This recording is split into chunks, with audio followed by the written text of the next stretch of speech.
You know the insult that Donald Trump gives levies on journalists day after day and every time.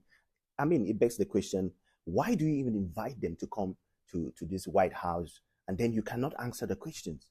Do you expect everyone to fall behind you and ask you the questions that you like or you want? You are the president of the United States of America, so you are accountable for the lives of the people. You're not from the shithole countries. You said they are shithole countries, but you decided to behave as a shithole person and the president of a shithole country. So the question is, are you a shithole man? Because you're behaving like someone from a shithole country. If a journalist decides to interview you, ask you a question, if you cannot answer the question, you can move on to the next person or you can find a way. So I ask myself, those people around him, don't they even teach him something? They can't, because being the kind of person that he is, that we see on television, maybe he might not even allow them or give them the space to teach him how to talk on television or when he's been interviewed. Because you invite people to the White House, like the CNN lady that was invited.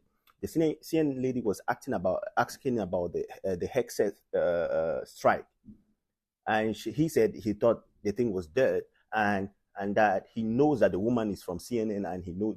Don't you know? Do you know you work for the Democrats? What does that have to do with a journalist? I mean, we know that journalism is one of the best professions in the world. Though some of the journalists have been corrupted by politics, but I don't think that the journalist who wants to do his job should be allowed to do his job. If you cannot answer the question, don't attack him. Don't attack anything about him. Move on to the next. Learn to be coaches, to do things like someone who has some kind of moral background, even if you didn't have, because you're now the president of the United States of America. You cannot keep acting like a gangster and then insulting other people of gangsterism and shithole. Why you act as a shithole and a gangster? It doesn't make no sense. And for the journalists, I keep asking, what will you do about this? A president of a nation that invites you, but then doesn't want you to ask the questions that will hold him accountable for the position he holds and the thing he does. What do you guys have to do about it? I'm just asking.